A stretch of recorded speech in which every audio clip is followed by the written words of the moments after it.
Tu changes pas la typologie de...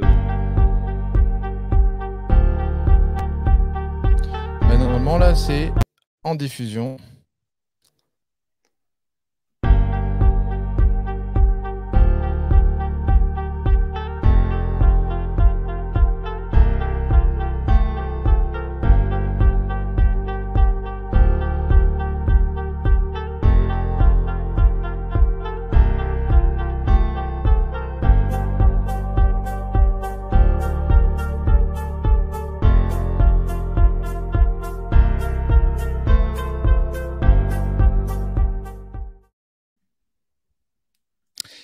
Salut Vincent. Alors écoute, normalement, on doit être en ligne à l'heure actuelle, en tout cas si tout se passe bien. J'ai l'impression qu'on a pas mal de lag en fait. Pourtant, on est à la fibre tous les deux. Je ne sais pas si tu as fermé toutes tes applications. J'ai tout fermé. Il n'y a Son rien de ton d'actif. côté, Ouais. il n'y a rien d'actif non plus. Non. Il y a quelques logiciels que je vais fermer. Et normalement, on est bon. Comment vas-tu bien? Eh ben écoute, ça va plutôt bien. Et toi? Bah écoute, moi je suis content parce que c'est la première fois qu'on va faire un live comme ça. Ouais. Et en fait, j'ai déjà envie de m'amuser, donc ça c'est plutôt déjà une bonne nouvelle. Bon, en général, c'est ce qui se passe, hein. Alors attends, comment on fait pour voir le chat? Tac. Ah, on est là. Ok, ça y est, j'ai compris.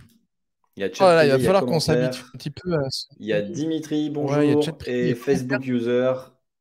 Facebook user qui a dit bonjour, bonjour. Et celui qui a dit bonjour, bonjour, on va lui inviter à aller sur StreamYard pour s'activer pour qu'on voit qui a dit bonjour, bonjour.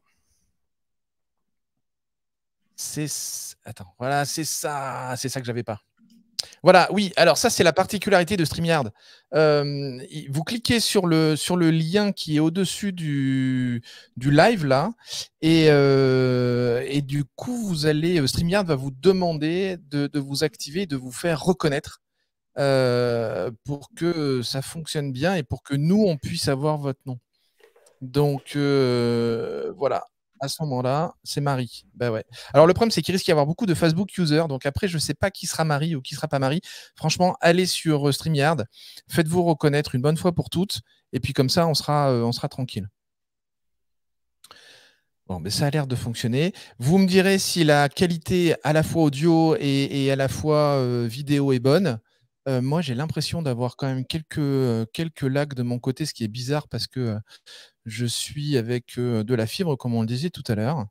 Donc, c'est assez étonnant. Mais bon, on va pas trop se poser de questions non plus, hein. On va faire comme si c'était normal. Et super Marie, merci beaucoup, c'est cool. Et je sais pas en fait si ta caméra a bien mis le focus, cher Franck. J'ai l'impression que tu es un peu flou. Je suis un peu flou. Ouais, mais tu sais, c'est Ouais. normal que je sois un peu flou. C'est pas une nouveauté que je sois un peu flou. Alors, je sais pas s'il y a C'est même s'il y a plutôt... que Franck qui lag ou si je lag aussi. Donc, à voir si effectivement c'est StreamYard qui merdouille un peu. Parce que nos connexions, là, je vérifie ma connexion. Je suis plus que vert. Donc, il n'y a pas de problème. Non, c'est net. Ouais, D'accord, ok. c'est net. Bon, eh ben, normalement, c'est bon.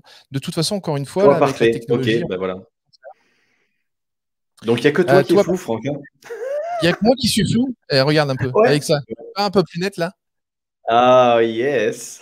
Ah, Salut ça bouge. Facebook user. Facebook user, s'il te plaît, va directement sur StreamYard, fais-toi reconnaître par Facebook pour qu'on puisse savoir qui tu es et qu'on puisse t'appeler par ton prénom.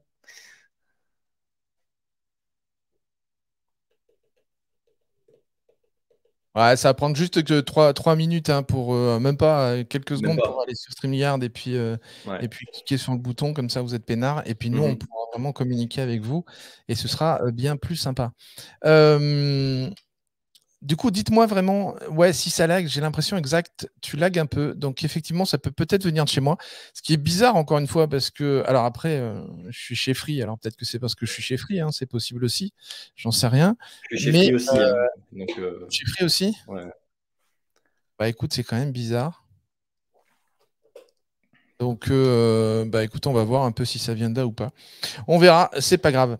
Alors, aujourd'hui, on a envie de vous parler d'un sujet. On se demandait en fait avec quel sujet on allait démarrer. Et forcément, le premier sujet qui nous est venu à l'esprit, je dois vous avouer qu'on s'est fait une petite carte mentale avec Vincent sur les différents sujets qu'on avait envie d'aborder avec vous.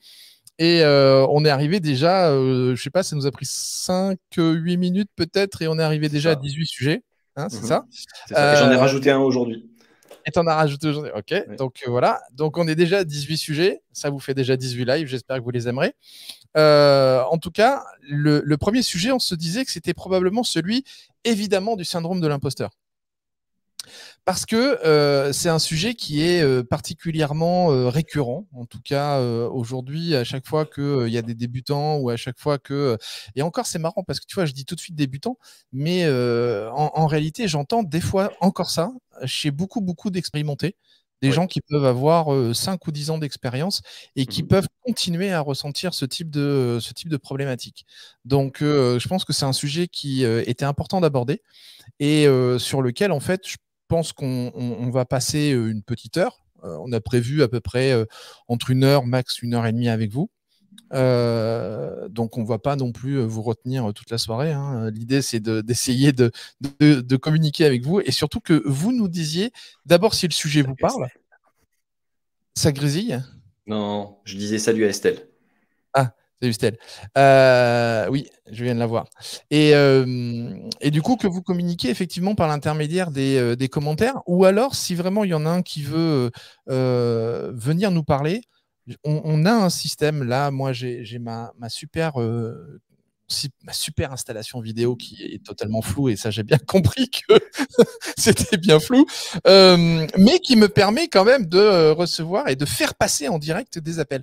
Donc ceux que ça intéresse, vous me contactez en message privé et vous m'envoyez votre numéro de téléphone, comme ça je vous contacterai directement sur WhatsApp et on pourra vous connecter sur le live si en tout cas ça vous intéresse de parler avec nous plus particulièrement de votre sujet autour du syndrome de l'imposteur. Comment commence-t-on, Vincent, à propos du syndrome de l'imposteur? Bah, je sais pas, on se fait une blague. Enfin, non? Qu'est-ce que Vas-y. t'en penses? On se fait une blague? Je sais pas, j'ai aucune idée. Le syndrome de l'imposteur, en fait, c'est un bon truc, ça, pour vendre des choses, ça, le syndrome de l'imposteur. En fait, moi, le premier truc qui m'est venu quand on parlait de ça, c'était que je trouvais que c'était une très, très belle excuse pour pas aller se chercher et pas aller chercher sa singularité. Voilà. Et évidemment, en plus, ce que je vois passer depuis pas mal d'années, c'est de mettre vraiment ça en avant, surtout chez nos amis, et on va commencer avec eux, chez nos amis marketeux, hein? Je pense On que va se faire eux, des- ils vont se faire des copains par rapport à ça, parce qu'effectivement, il y a un vrai souci à la fois d'identification, de sincérité aussi, je crois profondément, et puis d'identification et de manque de coaching de ceux qui me parlent du syndrome de l'imposteur alors qu'ils sont coachs. Oui, je pense que là, en fait, rien qu'avec ça, tu as mis le doigt en fait, sur le fond du problème. C'est-à-dire que la vraie question, moi, qui m'apparaît souvent, c'est mais comment peut-on coacher si on a ce syndrome de l'imposteur, en fait? Mhm. Alors, je vois par exemple Marie qui dit oui, ça rime avec légitimité. Oui, alors après, c'est toujours, moi, vous allez vite apprendre pour ceux qui ne me connaissent pas que moi, ma particularité, c'est la sémantique, la rhétorique. Donc, moi, je suis particulièrement pénible avec les mots et l'important, c'est en fait que vous trouviez le mot qui vous convient bien. Mais effectivement, derrière le mot d'imposture, on peut aussi mettre le mot de légitimité ou manque de légitimité.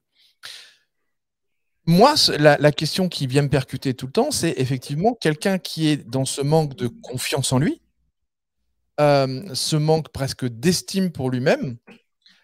Il y a un vrai problème à se présenter devant un client et de dire ben, je vais vous aider. C'est ça. Donc, effectivement, ceux qui vont ressentir ça, moi, je comprends pleinement et totalement qu'ils aient du mal à décoller, qu'ils aient du mal à démarrer et qu'ils aient des difficultés en fait à développer leur business. Parce que Mhm. fondamentalement, c'est à l'origine en fait d'un business. Si on est, comment on pourrait dire ça, un tant soit peu vigilant, c'est une des premières choses en fait sur lesquels on devrait travailler. Toi, hier, quand on cherchait le titre du live d'aujourd'hui, tu te souviens ce que je t'avais proposé? C'est le syndrome de l'imposteur, votre premier coaching. C'est ça. Et je pense que là, c'est en fait intéressant de prévoir ça de cette manière-là. Ou en tout cas, de l'anticiper de cette manière-là. C'est de se dire, je dois d'abord commencer par me rendre légitime.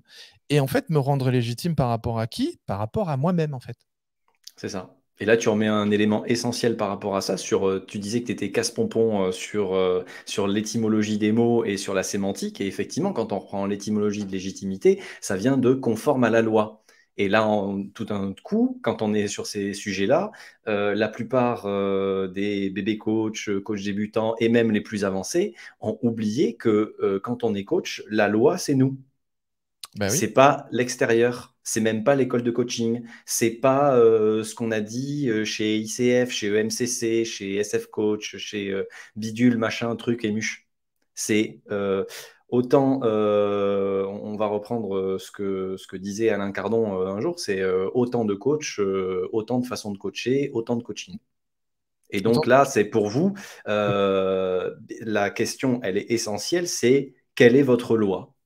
Et c'est ça, en fait, la question de la légitimité. C'est comment se faire coacher sur la légitimité et donc comment se faire coacher sur la question de l'imposture.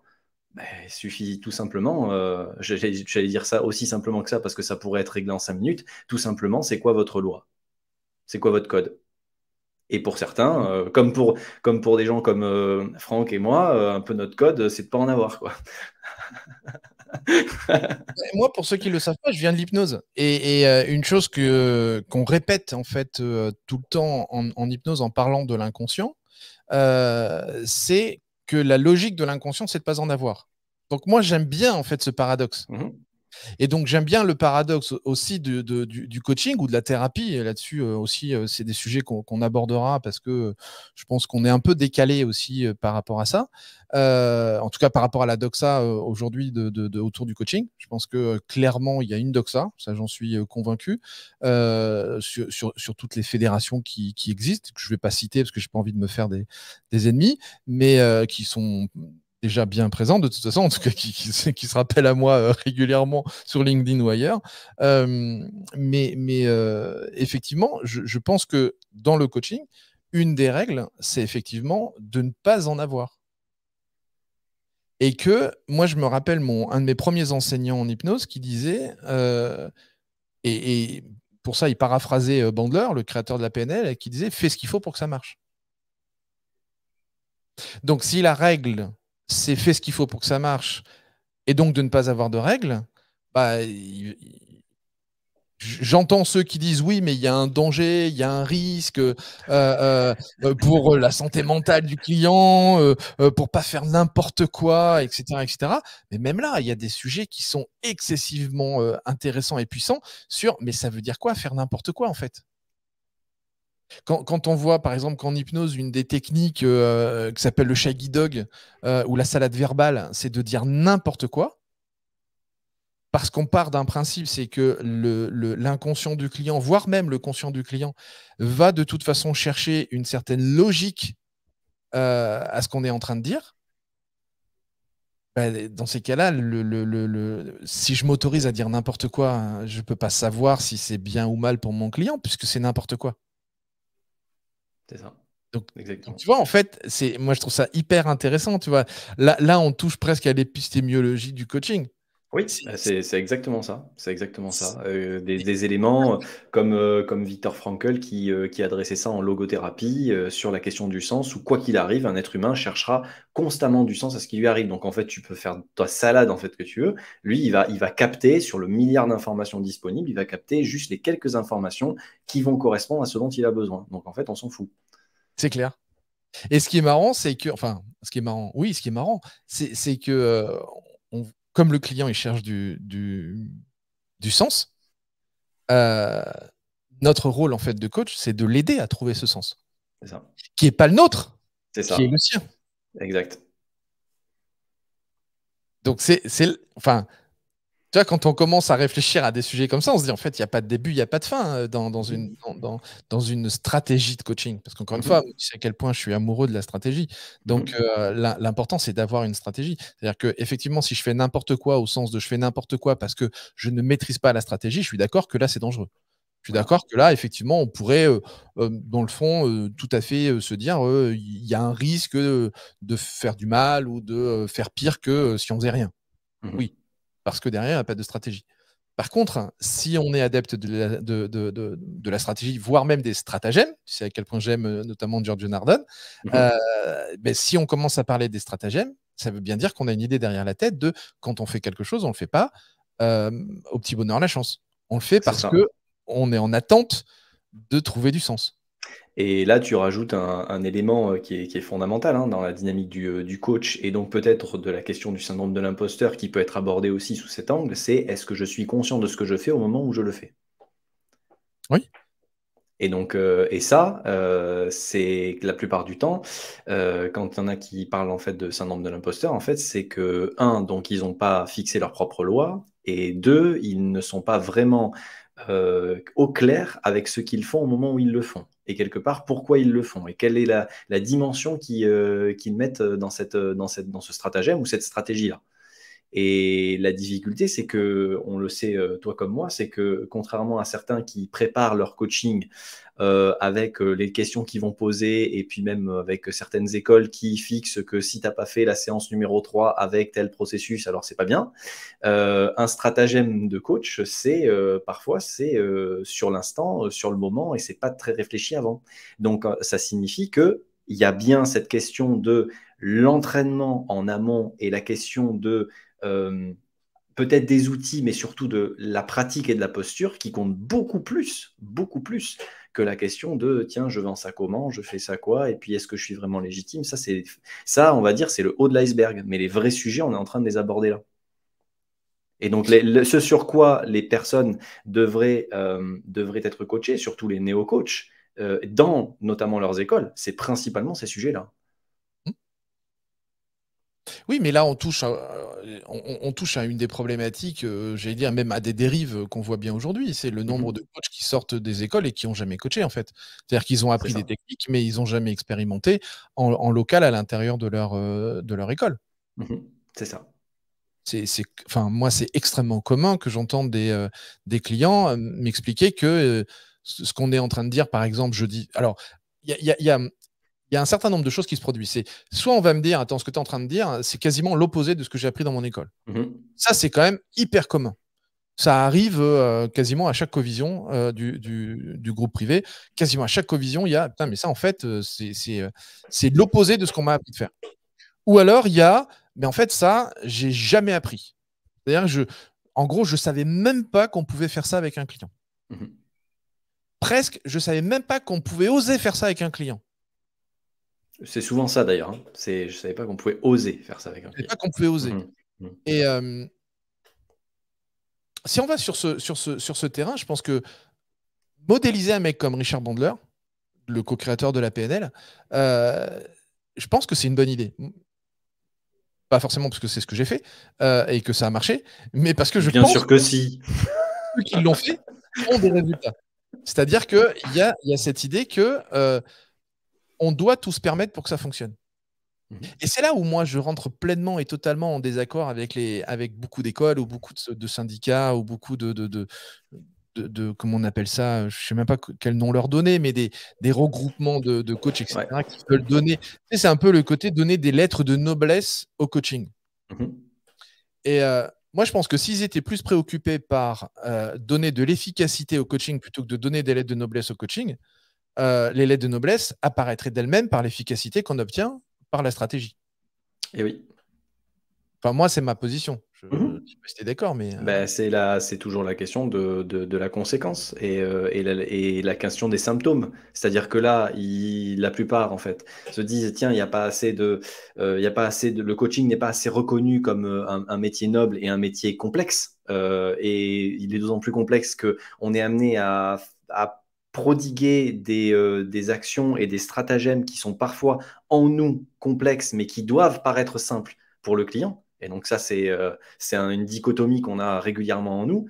Et effectivement, il s'attache en fait aux symptômes, pas assez nobles, au lieu de s'attacher en fait à la structuration, à la racine de la noblesse, c'est-à-dire effectivement la technicité et surtout en fait la profondeur de l'efficience et de l'efficacité du coaching.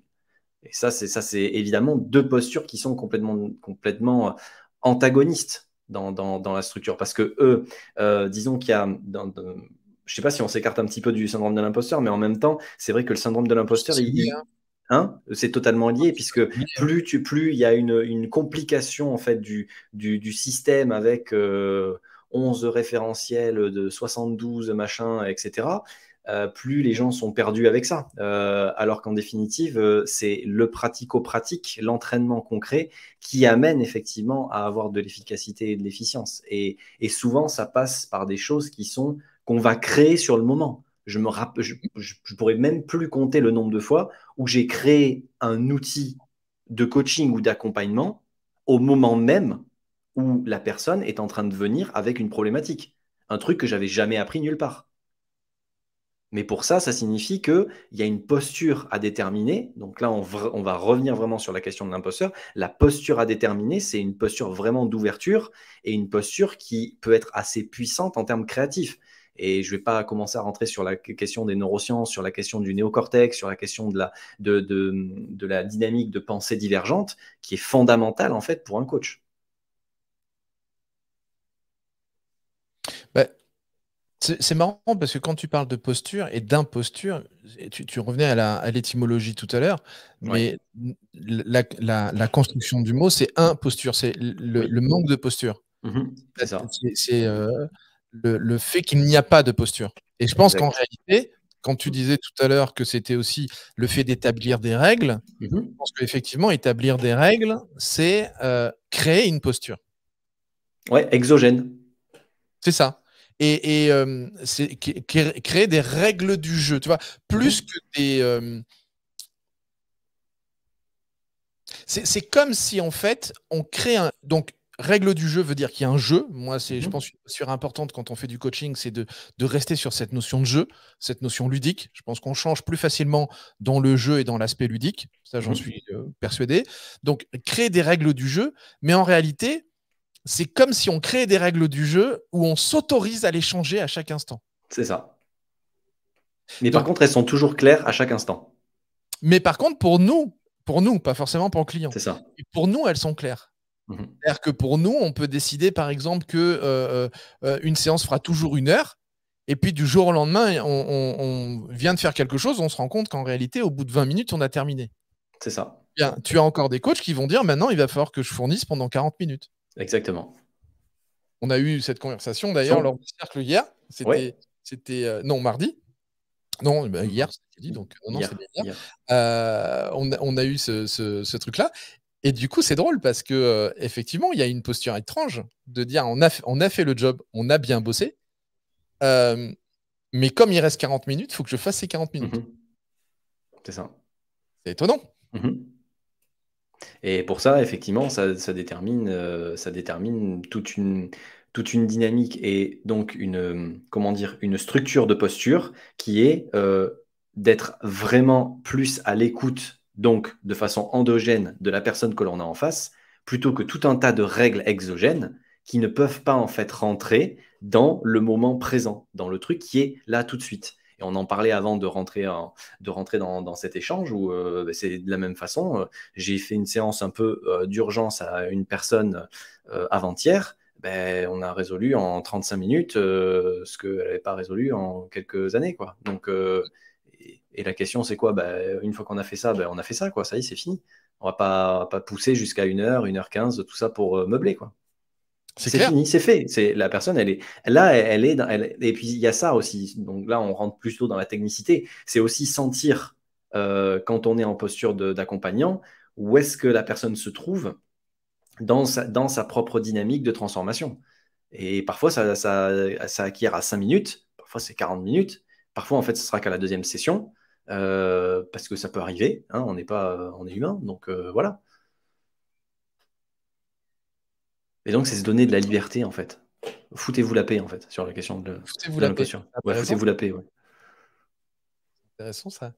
Moi, j'aimerais bien en commentaire que vous tentiez de nous dire aussi un peu si vous vivez le syndrome de l'imposteur, tel qu'on le nomme, parce que c'est un truc qui est hyper tendance de parler de ça. Moi, je me souviens qu'au tout début, il y a 15-16 ans, on ne parlait pas du tout de ça. Enfin, on démarrait une activité, on ne s'interrogeait pas spécialement sur le syndrome de l'imposteur. On commençait à bosser. Après, je pense qu'il y en avait déjà qui vivaient un truc ressemblant à ça, ou qu'on aurait pu nommer comme ça à l'époque. Mais je pense qu'on se posait peut-être moins de questions. Et en tout cas, il n'y avait pas autant de questions. Il y avait forcément des gens qui avaient du mal à démarrer, qui avaient du mal à lancer leur activité, qui avaient du mal à trouver des clients. Ça a toujours existé.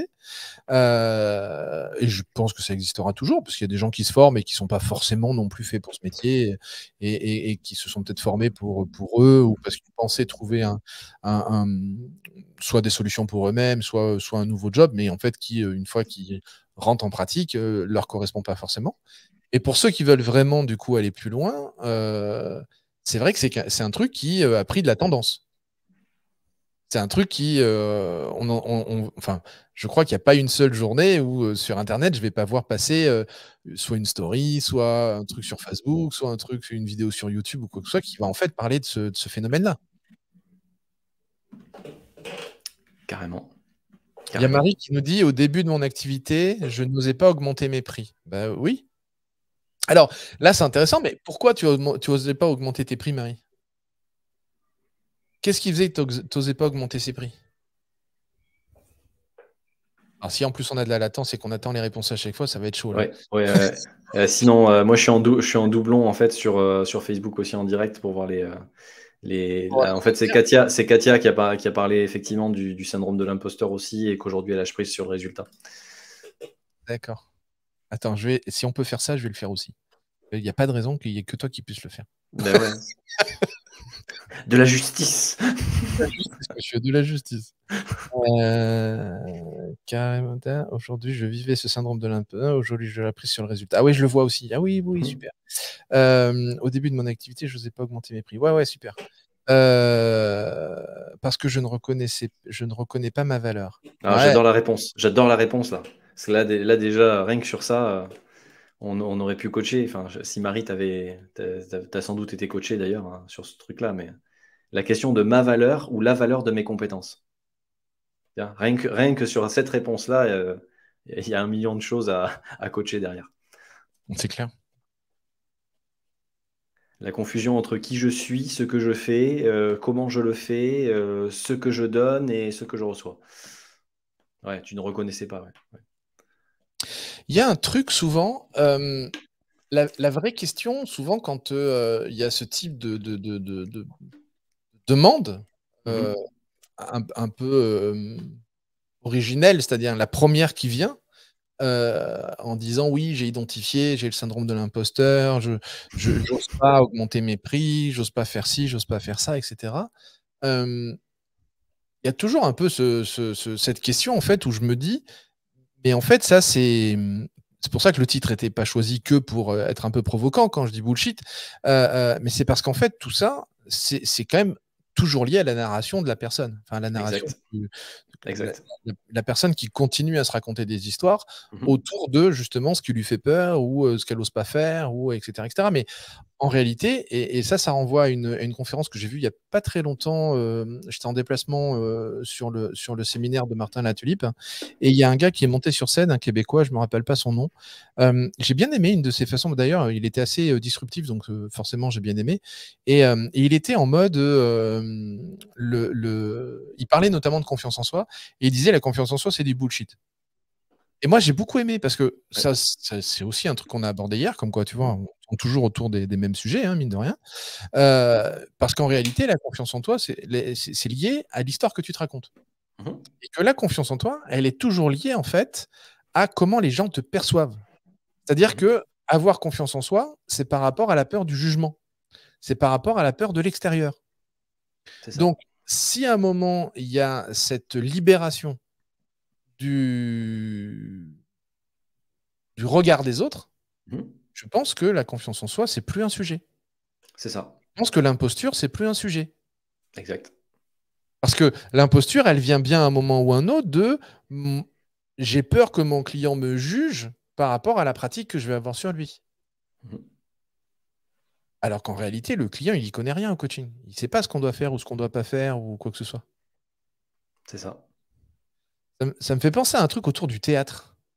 Moi, je me souviens, j'ai eu de la chance de faire du théâtre très tôt au collège. Il y a une prof qui m'aimait bien, une prof de latin qui m'avait dit bah, tu devrais faire du théâtre. Tu vois, elle a déjà un peu repéré que j'avais une diarrhée verbale. Et on dit tu devrais faire du théâtre. Là, on monte un groupe et tout, une troupe de théâtre. Tu devrais venir et tout ça. J'ai essayé. Forcément, j'ai kiffé. J'ai fait ça pendant toutes mes années de collège. Et je me souviens du metteur en scène, parce qu'on avait la chance d'avoir un metteur en scène pro qui était ami avec elle et qui, du coup, nous donnait des cours. Et il disait un truc je crois qu'on devrait se réapproprier dans le monde du coaching. C'est quand on se trompe sur scène, si on fait en sorte que on le joue, c'est-à-dire on fait comme si c'était prévu, eh bien, le public ne pourra jamais savoir si c'était prévu ou pas. Mhm. Même se tromper dans le texte, si je le joue et qu'en réalité le mot à mettre en lumière et mettre vraiment en 4 par 3, c'est assumer. C'est-à-dire si j'assume ma connerie et que j'assume que c'était prévu, même si ça ne l'était pas, personne dans le public ne pourra me dire si j'ai tort ou si j'ai raison. C'est ça. Du coup, moi, je trouve ça génial parce que dans le coaching, c'est pareil. Quand je fais quelque chose avec un client, même si les débutants, ils ont des techniques, des protocoles, on leur dit, moi, je veux dire, à l'école, ils m'ont fait le même sketch en disant, oui, il faut surtout pas se tromper, c'est l'étape 2 après l'étape 3, mais si tu fais l'étape 3 avant l'étape 2, tu vas voir, genre, tu as une météorite qui va tomber sur la gueule de ton client, quoi, et sur la tienne en même temps. Et à un moment, ça fait vraiment flipper, tu vois, ces injonctions de fou, faut pas se tromper, faut pas machin, faut un truc. Sauf que toutes les découvertes dans le monde sont nées d'erreurs. Mhm. Bah, pourquoi ce serait différent dans le coaching, en fait? Je me rends compte qu'il y a plein de choses que je fais aujourd'hui avec mes clients, c'est parce que j'ai fait des erreurs avec certains, ça a marché, où je me dis, putain, mais en fait, ça marche, ça. Mhm. Putain, mais en fait, ça cartonne, ce truc-là. Et si je recommence? Et puis tu recommences, et puis tu te rates un peu, et tu dis, ah ouais, non, mais en fait, la fois d'avant, c'était plus efficace, et puis tu te rates pas, parce que tu sais, en fait, à chaque fois, et c'est un ensemble d'essais-erreurs. C'est ça. Pourquoi ce serait différent, en fait, dans le coaching, où ce serait en mode, oui, on t'a appris un truc à l'école, donc bah, ta gueule, et t'es obligé de faire comme ça. C'est fou, quand même. Mhm. On a quelqu'un de nouveau qui vient Ah, Katia qui nous dit je ris. Je J'espère que ris. c'est pas à nos dépens. Mais si, c'est très bien si elle rit à nos dépens. C'est très très bien. Même si concrètement on s'en fout, en fait. C'est ça. C'est exactement ça. Il faut avouer. Il faut avouer. Non, non, non, non, non, non, non, non, non, non. Non, on supporterait pas en fait que ce soit à notre dépens. On a un vrai problème d'ego. On a un vrai Comme, souci avec ça. ouais. Et comme, euh, C'est et comme on absolument est pas grave. coach, ouais, comme on est coach, ben, on a gardé notre problème d'ego, quoi. C'est ça. On savait pas. Donc, c'est Ericsson qui, je crois que c'est Ericsson à qui on disait, quand il faisait n'importe quoi avec un client, il disait, mais votre notoriété et tout ça, et il disait, mais je m'assois dessus. Ouais. Et il me semble que c'est Ericsson qui faisait cette réflexion parce que il y avait certains pros qui, effectivement, tu vois, parce que d'un coup, ils ont une blouse blanche, bah, ils osent pas faire des trucs. C'est ça. Et ils s'empêchent de faire des trucs un peu étranges, un peu bizarres. Et il me semble bien que c'est. Ouais, il me semble bien. Alors, soit c'est Ericsson, soit c'est Bondeur, parce que de toute façon, moi, dans mes anecdotes, c'est toujours soit Ericsson, soit Bondeur, mais c'est probablement l'un ou l'autre.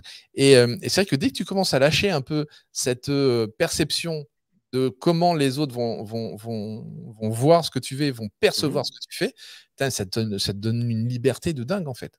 C'est ça. Et puis surtout, bah, tu fais les ruptures d'habitude hein, aussi. Donc ça, c'est vrai qu'une personne qui a l'habitude de te voir d'une certaine façon, tout d'un coup, bah, tu décales un peu le tempérament, tu utilises un autre type de langage, tu as une autre posture, toujours volontaire parce que tu l'as travaillé en stratégie.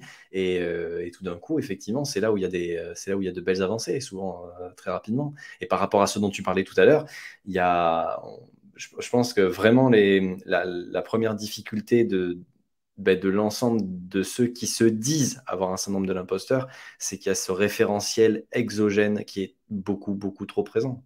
Et donc, ça, c'est vraiment le premier truc à dézinguer, mais rapidement, quoi.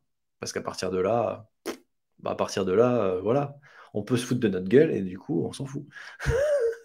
Ouais, on s'en fout. Mais alors, c'est là où le sujet, il est important parce qu'on s'en fout pourquoi? On s'en fout parce qu'en fait, on est dans un rapport et dans une perception intrinsèque C'est et pas ça, dans une perception extrinsèque. Ça c'est veut ça, dire qu'on s'en fout de ce que l'autre va penser parce qu'en fait, nous, le jugement que nous portons sur nous c'est ça. est positif. Ouais, c'est Et ça. le syndrome de l'imposteur existe parce que les gens portent un jugement sur eux qui est négatif. Mhm. C'est la clé, en fait, elle est là. Ouais. Alors après, c'est top, hein, les mecs qui vont me dire ouais, ok Franck, c'est cool ce que tu as dit, mais ok, concrètement, en fait, on fait quoi? Parce qu'en fait, le problème souvent, c'est la notion concrète. C'est ok, comment on Ouais. transforme? Ouais, Alors, mais là aussi, il y a un gros bug parce que les gens veulent aller très vite dans le comment et parfois ils tournent autour du pourquoi. Merci les chers certains professionnels en fait de spécialistes des pourquoi et que nous en fait on est beaucoup plus orienté avant le comment sur le qui. oui, Avant de travailler, c'est toi-même qui le disais sur certaines covisions, il y a certains coachs il faut absolument terminer par le plan d'action. ouais. Absolument. Il faut absolument qu'il y ait une action. Mais des fois, en fait, il y a juste pas besoin. En fait. Juste le Pardon. phénomène d'avoir déclenché le mais qui je suis en tant que coach, qui je suis en tant qu'accompagnant, qui je suis en tant que professionnel, qui j'ai envie d'être et est-ce que je suis raccord avec ça, déclenche, enchaîne tout le reste. Tu as vécu toi-même ça avec un coaching récent sur lequel tout d'un coup tu ranges, tu machin, tu fais et paf, il y a une vraie transformation. Il n'y a pas tellement le comment, il y a le qui je suis. Ok, il y a eu un truc assez fou. J'ai fait un coaching avec un client en début de semaine Ouais, et c'est vraiment drôle. Je suis en train de chercher son message parce qu'il m'a envoyé un message hier. Et en fait, on finit le coaching. Alors écoute bien, c'était énorme. On finit, c'est-à-dire qu'on arrive au bout du temps qu'on avait imparti sur l'accompagnement et puis on a sûrement débordé parce que bon, forcément, quand on me connaît un peu. Donc à un moment, bah là je dis ok, bon écoute, si c'est ok pour toi, on va arrêter là parce que tu n'as plus de questions et en gros ça a avancé. Euh, la question qu'il m'a posée, je te jure, elle m'a laissé sur le cul parce que ça faisait longtemps qu'on ne me l'avait pas posée. Il me dit ok, maintenant tu me donnes quoi à faire? ouais, Putain, j'étais là en mode ouais, bon ben tu vas prendre, hein. Mais écoute, je suis pas ton père. Et c'est sorti, mais alors comme je l'ai pensé, hein. C'était juste un recadrage. Encore une fois, comme je lui dis, moi, je suis pas gentil, mais je suis bienveillant. Donc l'objectif, c'est ce que je vais te dire. C'est jamais méchant et c'est jamais pour blesser, mais ça va être pour te remuer. Et à un moment, la première chose, c'est je suis pas ton père. Tu veux des actions et un plan d'action? Mais tu sais quoi, tu as gavé de coachs sur le marché qui vont t'en donner, hein, parce qu'ils vont penser qu'à ça. Moi, tu sais quoi? Si, si, je vais te donner une action à faire. Tu sais quoi? Oublie la séance qu'on a fait tous les deux. Il me dit quoi? Et je lui dis, laisse la séance travailler toute seule. Attends, je comprends pas. Je dis, bah, ça tombe bien. Laisse la séance travailler toute seule. c'est ça. Putain, mais il est resté je te promets, il est resté en mode ouais, mais tu sentais que ça l'interrogeait, quoi. Il dit non, mais en fait, je dis non, mais oublie. Je dis, tu sais quoi, cet après-midi, tu fais n'importe quoi d'autre sauf penser à ce qu'on a fait. Parce que là, ton mental, en fait, il va essayer de refaire le chemin inverse de ce qu'on a fait. Mhm. Et ça va me casser les noix plus qu'autre chose. Donc, lâche, va faire autre chose et laisse ton cerveau faire le job, en fait. Laisse la séance travailler toute seule.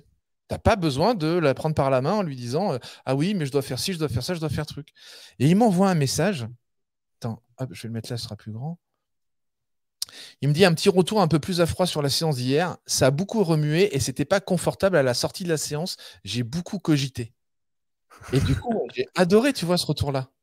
Et après, il me dit, écoute, depuis ce matin, débordement d'idées dans tous les sens, une grosse immersion, des événements. Enfin bon, là, il me fait un mail. Enfin, c'est un message sur Telegram parce que j'ai des channels avec les clients où ils peuvent me contacter en gros quand ils veulent. Et là, tu vois, il m'envoie un truc, mais ça fait 1, 2, 3, 4, 5, 6, 7. Il y a 7 gros paragraphes, tu vois. Parce que tu sens que le mec, il avait besoin de lâcher des trucs, tu vois. Mhm. Et, euh, et ça m'a fait rire parce que le côté, oui, la sortie de la séance, j'étais pas confortable. Tu m'étonnes. Moi, je lui ai dit, oublie. Il a pris des scuds parce que c'était la première session qu'on faisait tous les deux. Donc là, on était vraiment en train de casser d'histoires qu'il se maintenait à lui-même, etc. Sur dans quoi je suis bon, quoi je suis pas bon, etc. Donc il y a eu pas mal de déménagements par rapport à ça. Et c'était drôle parce qu'effectivement, à la fin, on était dans cette idée du plan d'action. C'est-à-dire, globalement, là, il est. Je sais qu'il a été formé dans une école récemment de coaching, donc je sais qu'il a été formé à ce type de choses. Donc, déjà, lui-même fait ça avec ses clients. Et lui-même, effectivement, a un peu cette habitude de s'attendre à ça avec un coach, quoi. Et quand moi je termine et que je leur dis, bah non, tu sais quoi, c'est vacances en fait, il n'y a rien besoin de faire. Tu sais, moi, c'est le moment que je préférais à l'école, c'est quand on me donnait pas de devoirs. Je vais Ouais. pas m'amuser à te donner des devoirs, tu vois. Enfin, Mhm. je lui dis après, ouais, je dis voilà, tiens, j'ai 2 bouquins qui sont sous la main, je suis en train de les lire en ce moment. Je pense que ça peut être fun que tu te mettes dedans. Et puis boum, je lui donne des couvertures et je lui dis, bah, tiens, prends ça et prends ça, parce que par rapport à ce qu'on a abordé, je pense que c'est pertinent. Bon, certains diront, voilà, ouais, c'est une action, machin truc. Non, c'est plutôt presque plus pour l'occuper Mhm. et l'amener à réfléchir à un certain nombre de choses, plutôt que un plan d'action en 1 point, 2 points, 3 points, 5 points, 6 points. Tu vois, je trouve ça insupportable, quoi.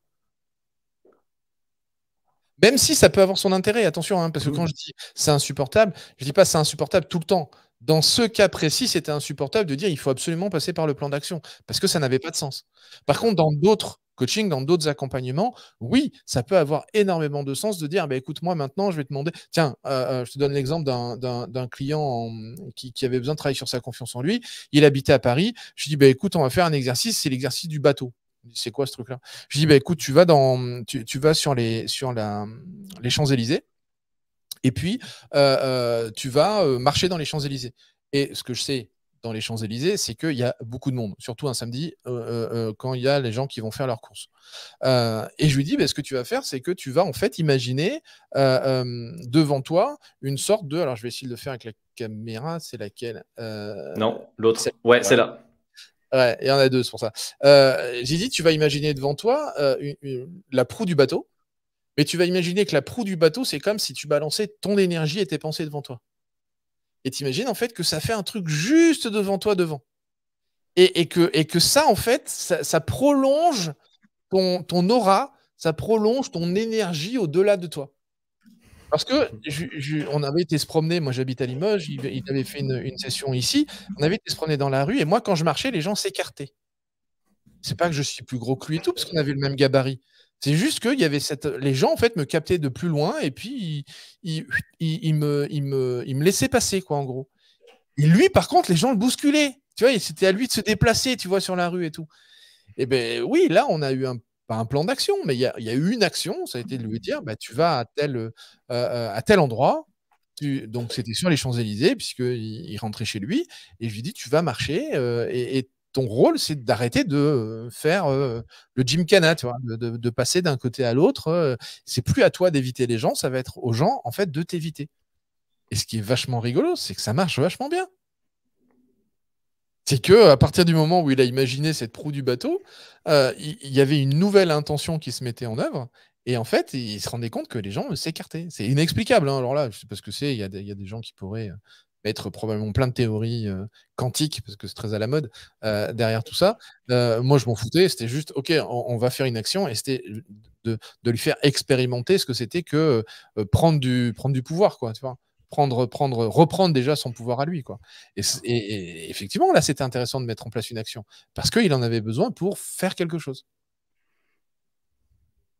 Je pense que, tu vois, en réfléchissant à ça, je pense que effectivement, la notion d'imposture, elle est dans le fait de s'autoriser à juste être présent avec son client, quoi. Et d'arrêter de se monter des bateaux de ouf sur qu'est-ce qu'il faudrait faire, qu'est-ce qu'il faudrait pas faire, qu'est-ce qui va être bien, qu'est-ce qui va pas être bien, qu'est-ce que mon école va en penser si un jour elle me Mhm. voit, tu vois. J'entends encore vachement ça. Mhm. Prendre son pouvoir. Prendre son pouvoir, c'est juste ça. Je dis c'est juste ça parce que effectivement, quand les gens le découvrent, ils s'aperçoivent que c'était que c'était du bullshit, quoi. C'est-à-dire que tout d'un coup, quand ils découvrent, la plupart d'entre eux, moi pour avoir accompagné énormément aussi de dirigeants d'entreprise, ils s'aperçoivent avec le manque de confiance en soi, etc. Donc là, il y en a plein qui se disent, mais comment des dirigeants d'entreprise qui font plusieurs millions d'euros de chiffre d'affaires par an peuvent manquer de confiance en eux? Bah si, ça existe la même chose, et ça revient à l'histoire mentale, et tout d'un coup, quand ils reprennent leur pouvoir endogène par rapport à ça, bah, ça change littéralement le truc. Et souvent, c'est pas hyper compliqué à faire. Je pense que tout est simple à faire à partir du moment où on n'a plus cette épée de Damoclès au-dessus de soi, du Mhm. jugement qu'on porte sur soi, le jugement négatif qu'on porte sur Mhm. soi et le jugement négatif qu'on pense que les autres vont porter sur nous. Exact. À partir du moment où effectivement on est libéré de ça, je pense que tout est simple à faire, tout est simple Mhm. à réaliser et qu'il n'y a plus trop de questions qui se posent. Mhm. Mhm. Il y a Et tu as pas bien plus fait de, simple. et t'as bien fait de rajouter aussi tout à l'heure la question du plan d'action, parce que j'entendais déjà de là, en fait, ceux qui vont nous suivre, pas forcément en direct, et qui vont regarder que des morceaux, où effectivement, la question du plan d'action ne doit pas, et je dis bien ne doit pas être un automatisme en coaching, c'est une option de coaching, et ça, effectivement, ça dépend énormément du contexte, de ce qu'on sent, de la relation spontanée, etc. Et ça dépend énormément de ça. Puisque sur une autre session, on parlera de coaching, thérapie, formation, consulting, conseil et consorts, et on verra effectivement que tout ça, il y a besoin de mettre un petit peu de clarté dans tout ça et de montrer à quel point ça vient nourrir ou au contraire en fait obscurcir la question de la posture. Parce que quand on se pose la question aussi de qu'est-ce que je fais et de oh non, non, oula, oula, oula, oh non, je vais en thérapie, oula, non, c'est pas mon métier, il faut que je renvoie un psychiatre, hein, parce que là, on sait jamais. Hein. Oula, je fais de la formation, oula, non, non, moi, je dois pas apporter des compétences, hein, on sait jamais. Hein. Du conseil, ah non, on m'a dit que ça, c'était le diable hein, en coaching. Hein. Alors là, apporter du conseil, on n'est pas là pour apporter du conseil. Hein. Bon, bref, on va Et pouvoir s'amuser, et ça, ça pour nourrit l'aborder. effectivement la question de la posture. Ça, c'est clair. Ça fait vraiment partie. Enfin, tu vois, soit ce sera le prochain live, soit celui d'après, mais ça va faire partie des premiers lives qu'il va falloir qu'on fasse Ouais. parce que clairement, il va falloir qu'on le pose, ça. Mhm. Parce que d'abord, sinon, je pense que si on le pose pas, les gens peuvent pas comprendre ce qu'on fait. Non, c'est ça. Et effectivement, moi, pendant des années, je me suis dit, putain, mais en fait, je suis pas thérapeute, je suis pas coach, je suis pas formateur, je suis pas consultant. Putain, mais qu'est-ce que je suis en fait? Parce que quand j'écoute le formateur parler de son métier, il fait, en gros, dans son idéal, il fait que de la formation. Quand j'écoute un coach, il fait que du coaching. Quand Mhm. j'écoute un consultant, il fait que du conseil. C'est ouf, quoi. Enfin, Mhm. et quand j'écoute le thérapeute, il dit ah ouais, non, mais moi je travaille sur les leviers émotionnels, je travaille sur tout ça. Moi, le coaching, ça me parle pas. Je Ouais. comprends même pas ce que c'est et tout ça. Et putain, mais à un moment, tu te dis, mais ah, les gars, à un moment, je sais pas si c'est parce que vous avez besoin de protéger votre précaré Oui, je pense. et avec des intitulés, des définitions, des trucs comme ça. Mhm. Et en réalité, là, vous faites des nœuds au cerveau pour pas grand-chose, quoi. Parce que, Mhm. en réalité, je me rends compte au quotidien aujourd'hui que moi, un client qui vient me voir, en fait, je m'en fous de ce qu'on va faire. Si Mhm. j'ai besoin de lui apprendre quelque chose, je vais lui apprendre un truc parce qu'il le sait pas et que ça peut être utile pour lui, ben, je vais lui Mhm. apprendre à faire quelque chose. Et ça peut être quelque chose qui est au sens du business, comme ça peut être quelque chose qui est au sens de la famille, ça peut être quelque chose au sens de l'éducation avec ses enfants, ça peut être au sens de la relation amoureuse qu'il peut avoir, etc. On s'en fout de ce que il a besoin d'apprendre quelque chose. Mhm. Pourquoi s'en priver de le lui apprendre? C'est Ça, c'est ça. pas du coaching, c'est de la formation. Mhm. Et je vais pas me dire ah non, parce que je suis coach, je vais pas lui enseigner ça, quoi. Et en gros, lui dire non, mais toi, t'as qu'à trouver la bonne personne qui va t'enseigner ça. Parce qu'en fait, moi, je suis coach. Et coach, tu vois, genre avec un grand C, hein, parce qu'il y a des petits coachs avec des petits C, tu vois. Eux, ils font n'importe quoi. Mais moi, je suis un grand coach avec un grand C. Tu vois bien que derrière, il y a tout ce qui est certification et tout ça. Et là aussi, il y a un grand C. C'est marrant parce que con, ça commence pareil. Enfin bon, ça c'est une aparté. Mais à partir du moment où il y a cette posture un petit peu, un peu stupide en fait, de dire ah ouais, mais moi parce que je fais ça, je fais pas autre chose. Mhm. Ok, mais si c'est utile ou si c'est important ou si c'est un biais dans lequel ton client va peut-être développer une compétence ou développer une nouvelle stratégie mentale pour justement se sentir mieux, être mieux, etc. C'est pas pertinent en fait de lui faire. Ah ben non, parce que tu comprends, machin, truc, parce que dans le coaching, on fait pas ça. Ouais, ok. Si on s'en foutait en fait de qu'est-ce qu'on fait officiellement dans le coaching, parce qu'en plus, officiellement dans le coaching, c'est ces fédérations-là qui se sont appropriées le droit de dire qu'est-ce qui est bien ou pas de faire dans du coaching. On est bien d'accord quand même, il faut remettre ça un peu à la base. C'est ça. Là, on sent. Là, les gens pourront écouter en fait l'intensité Là, émotionnelle de Franck, ah, où on sent que la prosodie, elle change là. ça se sent pas autant, je te crois pas. On peut pas sentir autant que ça dans ma voix. Oui, on va éviter ce sujet en fait, c'est ça? D'accord? On va revenir sur le live du syndrome de l'imposteur. Et sur la Même posture. si, même si, syndrome Oui. de l'imposture, Oui. s'il n'y avait pas toutes ces règles-là. Ah bah oui. Là, dernièrement, je suis allé voir une de ces fédérations. Il y a 11 compétences dans un PDF. D'accord?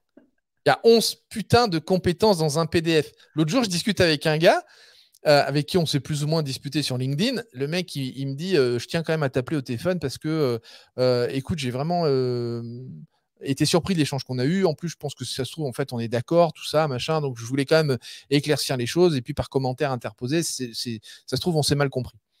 Et à un moment, je dis bah ouais, mais tu sais, les 11 compétences de ta fédé, là, il me dit ah ouais, mais t'as vu, on n'est plus à 11, hein, on est tombé à 8. Je dis non, mais en plus, vous savez pas compter, les gars. Vous n'êtes pas tombé à 8, c'est que vous êtes monté à 70. Je dis, mais comment ça? Je dis, mais parce qu'en fait, tes 8 compétences, tu as des sous-compétences qui sont dessous. Donc, tu as 8 compétences, mais dedans, tu en as au moins 5 ou 6. C'est ouf, quoi. Tu as 70 trucs à l'intérieur qui sont censés te dire ce qui est bien ou pas. Putain, mais les gars, mais les contraintes, en fait, qu'il y a derrière ça, c'est dingue. Et ouais. Une réponse? Non? Ouais, ouais, ouais, il y avait Estelle en fait qui nous parlait. Pour moi, le souci, c'est un prétendu coach qui ne fait que Afficher. du conseil. Ah, je peux même afficher. J'avais pas vu que je pouvais afficher. Ah, c'est fort. Pour moi, le souci, c'est un prétendu coach qui fait que du conseil. Ouais. Bah oui, on est d'accord. Ça, on est d'accord. Mhm. Et t'en as plein. Ouais. Et je me souviens, il y a quelques années, je m'ennuyais un peu dans ce que je faisais. J'ai voulu me payer une formation de débutant en coaching, genre un petit peu, je redémarre à la base pour revisiter les fondamentaux. Et les gens qui étaient dans la salle avec moi, mais la plupart, c'était des anciens RH de ci ou RH de ça, ou des anciens consultants de ci ou des anciens consultants de ça. Et c'était hallucinant de voir qu'en réalité, dès qu'ils parlaient avec quelqu'un, ils étaient dans ce mode ouais, comment tu m'affiches, regarde, je recommence. Et, et qui en fait, effectivement, ils donnaient que du conseil. Et dedans, il n'y avait absolument pas de stratégie de coaching. Donc, on est complètement d'accord, Estelle, que j'arrête d'afficher. Effectivement, le problème, c'est quand il y en a un qui s'affiche sous un nom, sous un intitulé de job, genre coach, et qui ne va faire qu'une forme d'accompagnement et souvent qui ne ressemblera que de très très loin à du coaching, effectivement. Ou un coach qui fera que de la formation. Ça existe aussi beaucoup, beaucoup. Oh, ça existe énormément, D'ailleurs, énormément, ça existe énormément. dans le monde de l'infoprenariat. Il y a Mhm. beaucoup de gens qui se disent coach aujourd'hui, et en fait, ils vous donnent l'accès à une formation en ligne. Et Et en ça plus, fait coaching. attends. Et là, je veux remettre en fait les points sur les i sur la question de la formation, parce qu'en fait, et en plus, ce qu'il donne n'est pas de la formation, c'est de l'information, ce qu'on appelle de l'information informelle. Et donc ça, c'est pas du tout la même chose, parce que étant un ancien coach sportif et formateur pro, la question de la formation, c'est d'amener des compétences par l'entraînement. Et ces gens-là ne t'entraînent pas, et te vendent en fait de la question de l'information pour de la formation, ce qui n'est pas le cas.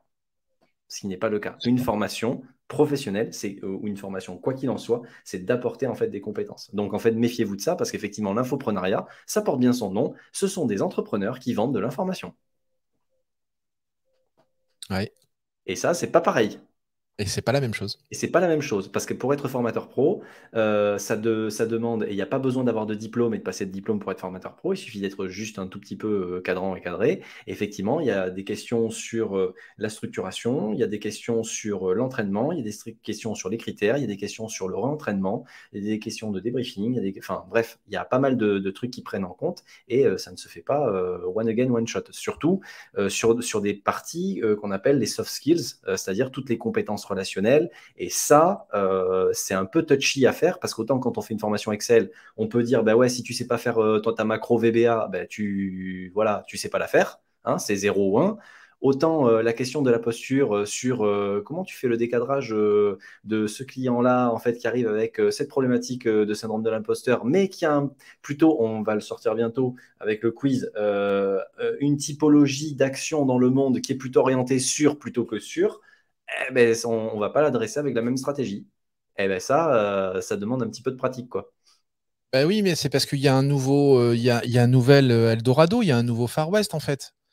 L'infoprenariat, il y a encore quelques années, c'était encore plus le Far West. Même là, ça commence à s'organiser un petit peu, mais c'est un peu un Far West, c'est-à-dire que tu arrives, comme dans le Far West, tu montes une ville, bah ça y est, ta ville, elle existe. C'est ça. Donc là, aujourd'hui, tu arrives et tu dis, je suis spécialiste de ça.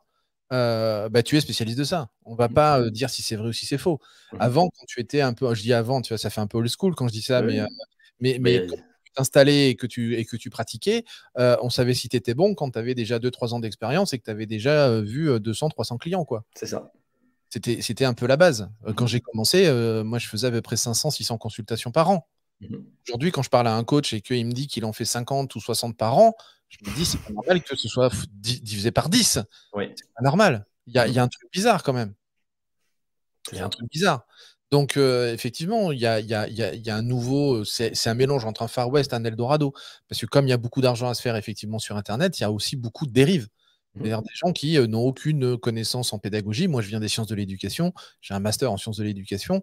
Quand tu dis il ne faut pas être formé pour faire de la formation, tu as des gens qui ont un talent inné à être formateur, c'est-à-dire à transmettre, à faire de l'andragogie. Ça, je suis complètement d'accord. Tu as des gens qui sont vraiment avec du talent. C'est-à-dire qu'ils n'ont pas besoin d'apprendre, ils ont ce talent. Mais le talent se travaille. Hein. Ils n'ont pas le talent inné. Hein. On est d'accord. Voilà. Après, le talent, alors il peut être inné, mais c'est encore mieux quand il se travaille. C'est-à-dire qu'il y a des gens, voilà. Enfin, moi, j'estime que c'est mieux quand tu. Même un coach, un coach, tu vois, c'est pour ça que je mettais en lumière le commentaire de Patrice, parce que il dit beaucoup de personnes se présentent coach et n'ont aucune formation en la matière. Alors, effectivement, on pourrait penser, tu vois, Patrice, on pourrait penser que c'est pas bien ou que c'est dangereux ou que c'est. Et moi, je mets un gros bémol. Je mets un gros bémol parce qu'en réalité, moi, j'ai vu plein de coachs sortir de nulle part, être formés nulle part et avoir des résultats de ouf. Parce qu'ils avaient ce talent. C'est-à-dire qu'ils avaient cette capacité dans l'empathie à guider quelqu'un, à être stratégique avec un client pour l'amener à changer. Et à être impertinent. Et les bons, ceux qui ont du talent, sont bienveillants et impertinents. Impertinents, confrontants, disruptifs, enfin bon, tout ce qu'on aime bien. Et ils vont avoir cette capacité. Et puis, tu as aussi des gens qui ont fait des formations de coaching, qui s'installent, et mon Dieu, ils auraient mieux dû tout faire, sauf s'installer, en fait. Parce qu'ils n'ont pas de résultats, ils ne sont pas bons, ils sont en projection personnelle tout le temps. Et ça, je trouve que c'est un truc, même si on l'informe de temps en temps dans les écoles, moi, je trouve que c'est un sujet qui n'est pas suffisamment travaillé, la notion de projection. Comment est-ce que je fais pour que, par exemple, quand je parle de moi à un client, je m'en serve en termes d'anecdotes de transformation ou en termes de métaphores pour faire passer un message de changement et non pas pour projeter. C'est-à-dire, tu vois, moi, je l'ai fait, donc en fait, il faudrait que tu le fasses. Parce que ça, c'est de la projection. Il y en a plein aujourd'hui, je les vois bien, hein, ils savent pas faire la différence entre de la projection et de la stratégie de transformation. Ou parfois, il y a besoin de faire une stratégie de projection. Là, il faudrait que tu fasses un thème là-dessus. On va le rajouter à notre super map là. Et c'est pour ça, Patrice, Patrice, c'était un sujet que je trouvais intéressant. Qu'est-ce que tu disais après? Même si la course aux certifications est discutable, on va l'afficher aussi celle-là. Même si la course aux certifications est discutable, il y a tout de même une posture à acquérir. Ça tombe bien, on parle de la posture aujourd'hui. Es-tu sûr, Patrice, que la posture, on l'acquiert grâce à la certification? Moi, je ne suis pas convaincu. Surtout quand tu vois ceux qui te certifient. Hein. Et voilà, d'abord parce que quand tu vois ceux qui te certifient, tu as les boules. Et puis c'est surtout qu'en plus, il y en a quand même plein qui sont certifiés et qui ont toujours ce problème de posture en fait. Donc ça veut bien dire que la certification, ce n'est pas la réponse à la lutte, entre guillemets, ou au dépassement du syndrome de l'imposteur. l'autre jour, je regardais, j'ai réagi sur LinkedIn justement à une personne qui disait oui, demain, je fais partie d'un jury, machin, truc, on va faire passer des nouveaux coachs, trucs, etc. Et se vanter d'avoir, je sais pas combien d'onglets Excel pour l'aider en fait à juger de la pertinence en fait du coach qu'elle allait analyser ou étudier. Moi, ça m'a fait bondir, vous pouvez pas savoir comment. C'était comme un écureuil ou comme un kangourou sur sa chaise. C'était un truc de fou. Ce ne sont pas des onglets Excel qui vont permettre de dire si le coach est bon ou pas, quoi. C'est pas vrai. Regardez, on en revient aux fédérations. Pour être accepté par certaines fédérations, il faut envoyer l'enregistrement d'un coaching à ce fameux jury pour qu'il écoute un de vos coachings. Non, mais il y en a encore aujourd'hui dans ce monde qui croient que les coachings qu'on va envoyer sont des vrais coachings.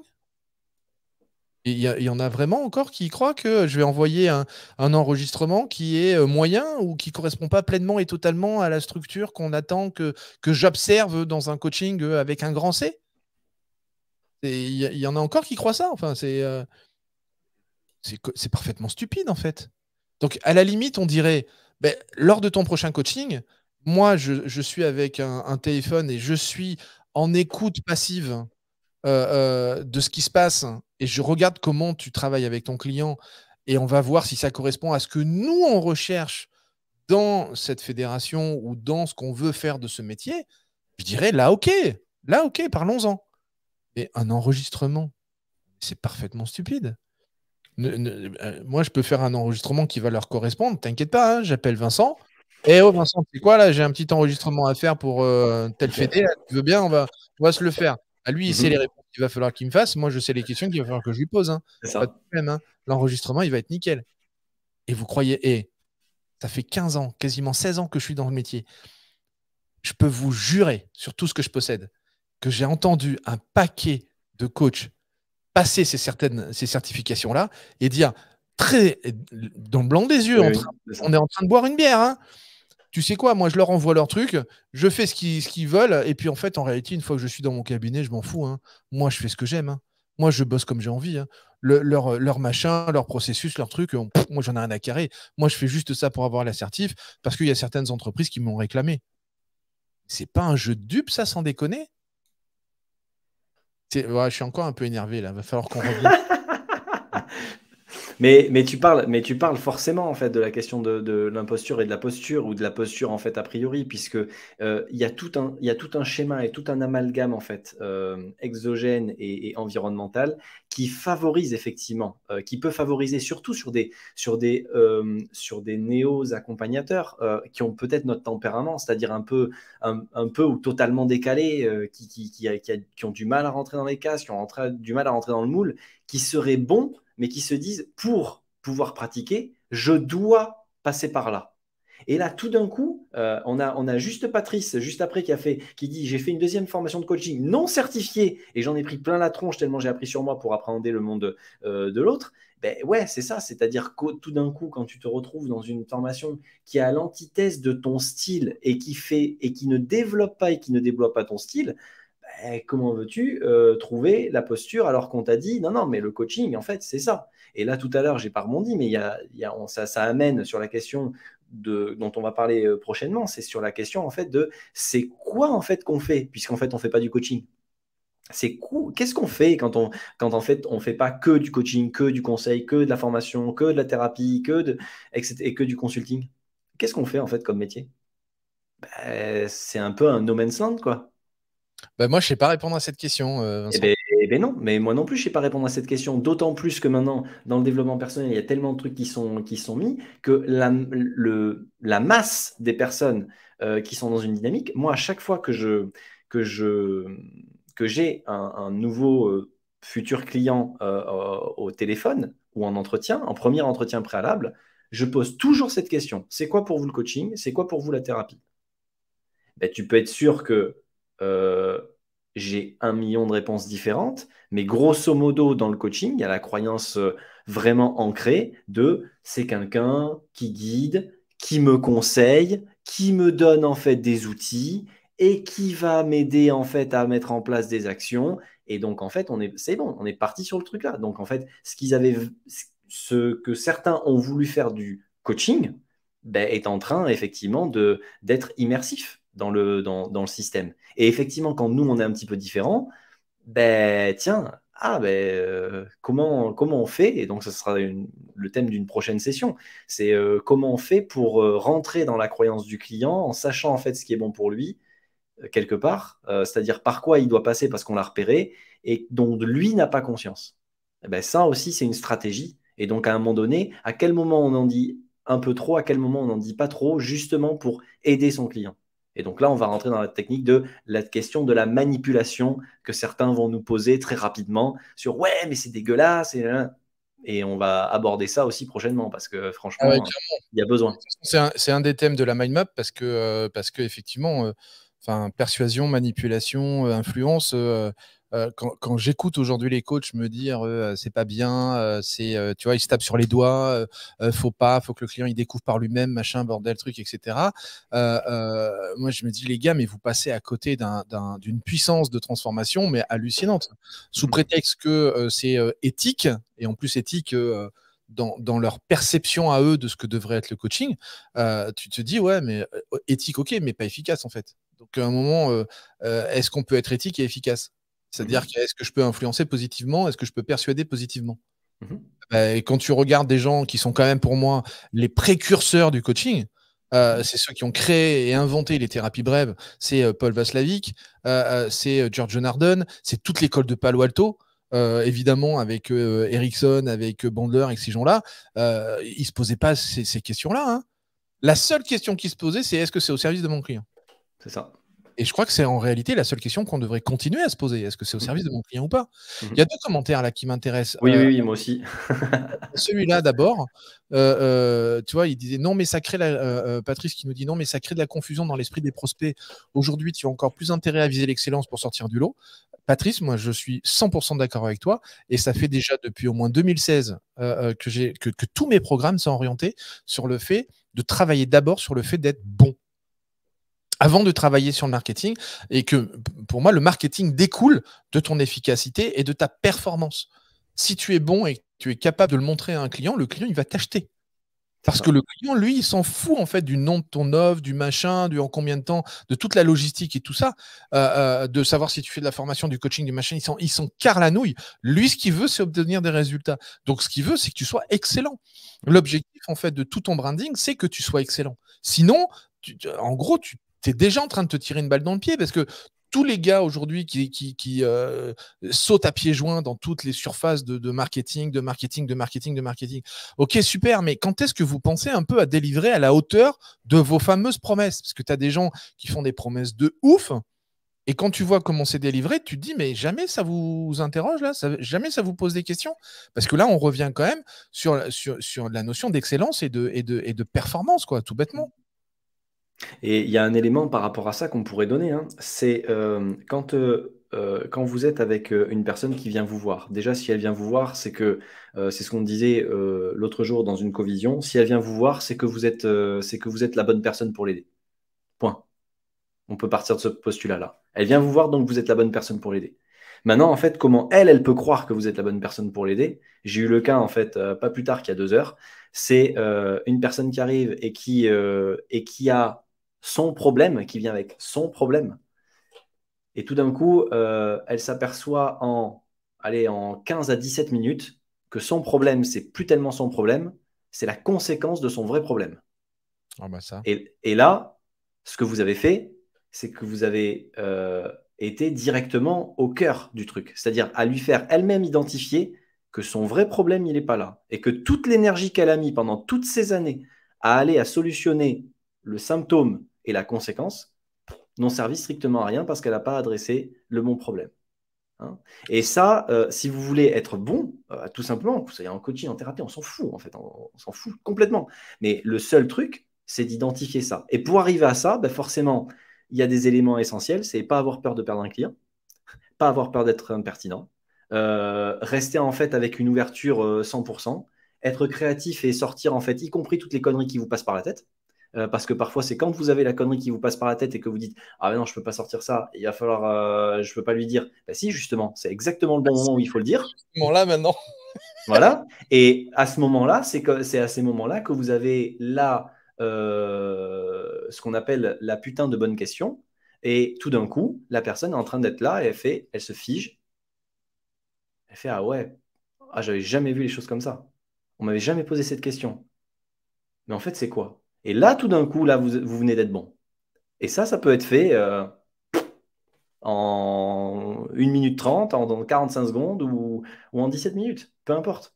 Mais c'est ça, en fait, qui détermine le truc. Et c'est ça qui va vous asseoir, en fait, une posture, une vraie posture.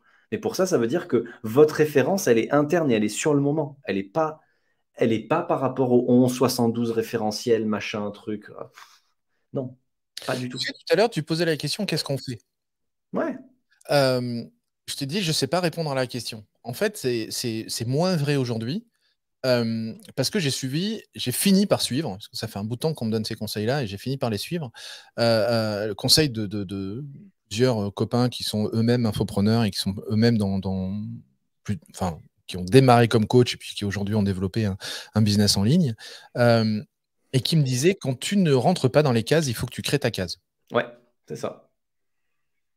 Et je me suis rendu compte qu'effectivement, je rentrais dans aucune des cases de ce qu'on appelle le coaching aujourd'hui. Mhm. Et c'est pour ça que j'ai créé l'Inception Coaching. Maintenant, je le sais, ça fait quelques mois que je travaille dessus pour structurer en fait le processus, l'idée, ce qu'on fait. Et là où moi, ça m'a fait du bien, c'est que maintenant, ça fait plusieurs mois qu'on se connaît, Vincent. Les premières fois où on s'est parlé et que je t'ai parlé de ça et que moi, je t'ai écouté parler de ton travail, je me rendais compte que tu faisais de l'Inception Coaching Mhm. et que tu avais le même questionnement de te dire, putain, mais en fait, je fais quoi? Parce C'est que je ça. rentre pas dans les cases de ce qu'on me dit qui devrait s'appeler le coaching. C'est ça. Donc, ça veut bien dire qu'en fait, aujourd'hui, il y a effectivement moi, ce que j'appelle doxa, parce qu'il y a une vraie stratégie presque de prise en main de ce mot, de cette activité, etc. Et je Mhm. trouve ça presque dangereux parce que ça ferme la porte à tous ceux qui ne font pas ça. Oui. Et parmi ceux qui ne font pas ça, notamment tous ceux qui sont dans une dynamique de pensée divergente. C'est Et ça. donc, et qui, paradoxalement, ceux qui ne rentrent pas là-dedans peuvent, je dis pas sont, peuvent être très bons. Hmm. Et donc, quand on a, c'est qui a posé c'est Nicole. Ben, Nicole, en fait, on s'en fout. En fait, qu'est-ce que tu fais? C'est tu accompagnes. Tu accompagnes la personne qui est en face de toi. Tu es un être humain qui a développé des compétences, qui a peut-être des talents innés, qui a peut-être en fait certaines particularités, qui fait que ben, tu es capable d'accompagner sur un sujet à l'autre et à l'aider. Et non pas à l'aider, mais en fait à faire en sorte qu'il puisse trouver et développer ses propres ressources en autonomie. Mais entre le fait, c'est ce que je dis souvent, c'est entre le fait de le faire devant un mur ou le fait de le faire avec toi, ben, ça va changer totalement la donne. Parce que tu es là. Donc c'est juste ça en fait. Les deux, oui, si tu veux, mais tu fais même plus que ça, je suis sûr. Ah ben oui, c'est sûr. Enfin oui, c'est ce que j'allais dire. C'est que si on en revient à notre sujet de l'imposture et donc de la Oui. posture, c'est que je comprends qu'il y ait ce doute et que Mhm. cette imposture ait de la place, parce que le doute crée de la place Oui. pour que, euh, pour que l'imposture ou le syndrome de l'imposteur, si on veut rester Oui. cette sémantique-là, Mhm. s'installe et perdure. Mais parce Oui. qu'en réalité, la question posée n'a pas de réponse. C'est-à-dire que C'est quand tu ça. dis qu'est-ce que je fais, est-ce que je fais du coaching, est-ce que je fais de thérapie, est-ce que je fais les deux? Il n'y a pas de réponse en fait à cette question parce qu'il y a des Mhm. fois tu vas faire du coaching, il y a des fois tu vas faire de la thérapie et il Mhm. y a des fois tu vas faire les deux en même temps. Mhm. Et donc la question qu'on peut revenir, sur laquelle on peut revenir, c'est quelle posture choisissez-vous, la vôtre ou celle qu'on vous propose? Et là, aujourd'hui, dans le système de Doxa, c'est grosso modo la dynamique d'imposture, c'est grosso modo, vous pouvez vous rassurer de votre syndrome de l'imposteur si vous rentrez dans le système qu'on vous propose. Et si vous rentrez dans le système qu'on vous propose, pas de problème. Posez pas trop la question de savoir s'il est efficient ou non. Vous rentrez dans le système qu'on vous propose, alors tout va bien. Mais quand Estelle, qui s'en va. Je m'en vais coacher. Salut Estelle. Mais effectivement, Tu vas pas coacher, tu vas partir t'amuser. ouais, c'est ça, c'est ça. Mais en définitive, c'est vraiment cette question-là. C'est si vous n'êtes en fait que sur la question de votre propre référentiel, alors tout d'un coup, votre posture sera la vôtre, peu importe en fait ce qui se passe à l'extérieur. Mais c'est vrai que la dynamique globale en fait vise à se dire si je rentre pas là-dedans, alors je suis un imposteur. Ah, alors j'y crois ou j'y crois pas? Ouais.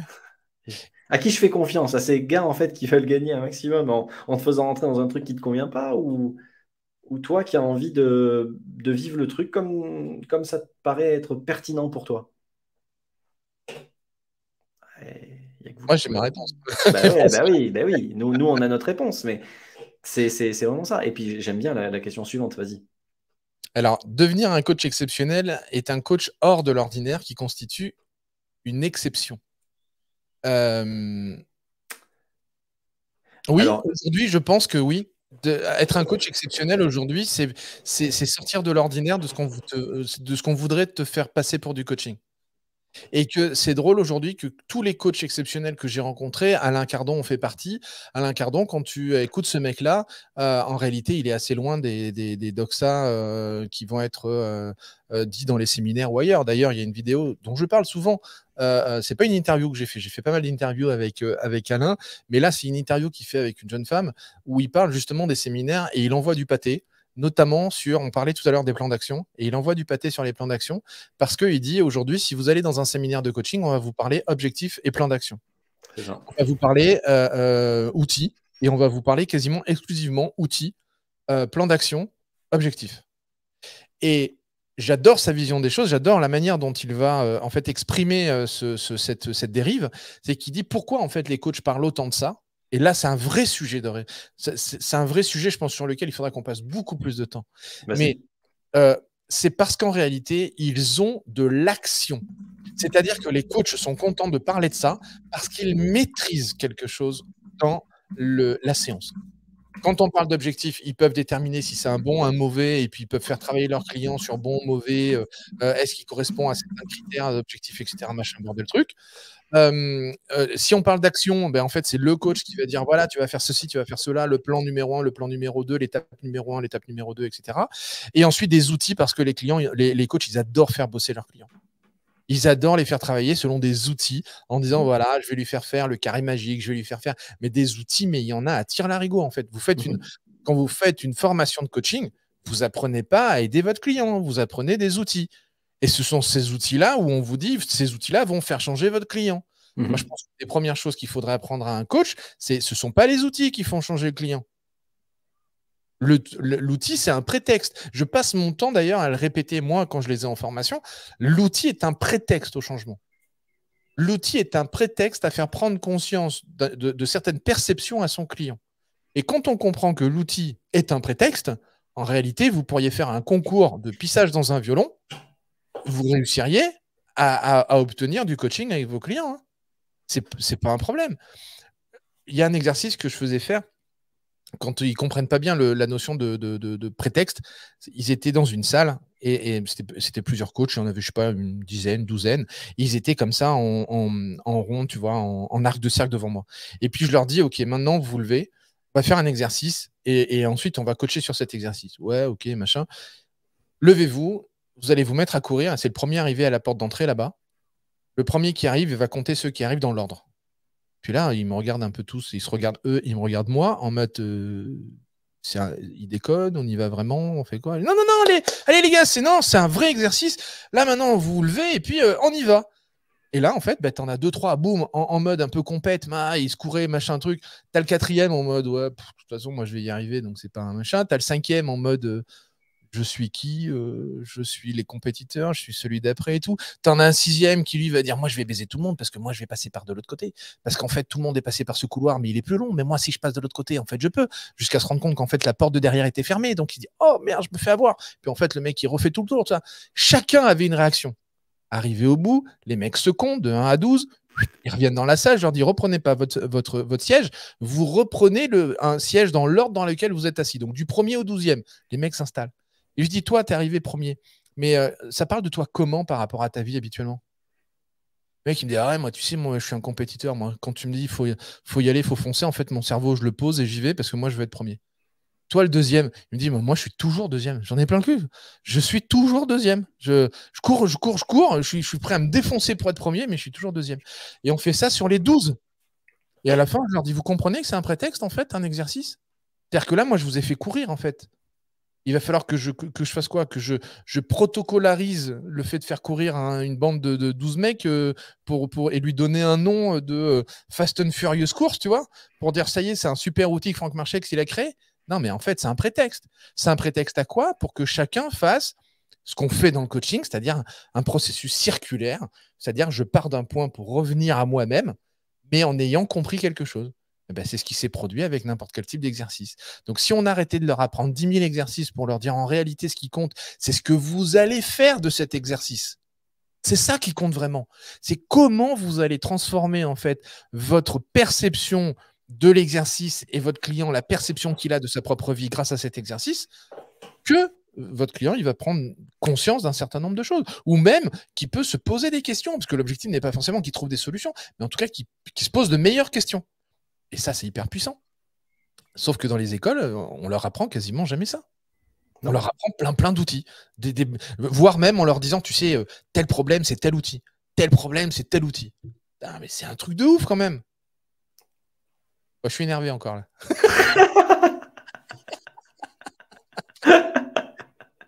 Donc, voilà.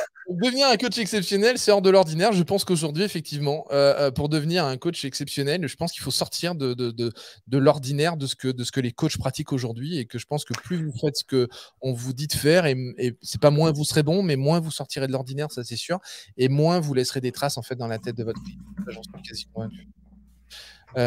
Et donc, tu vois, si on peut être tatillon aussi sur la question d'être dans l'ordinaire, effectivement, c'est si vous êtes rangé, c'est si vous êtes rangé derrière une question de protocole et quelque chose qui vous a rangé.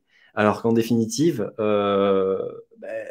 Franck et moi-même, si déjà on est deux, ça veut dire qu'il y en a plusieurs en fait, des coachs non ordinaires, avec cette fameuse logique non ordinaire dont on parle tant dans le coaching.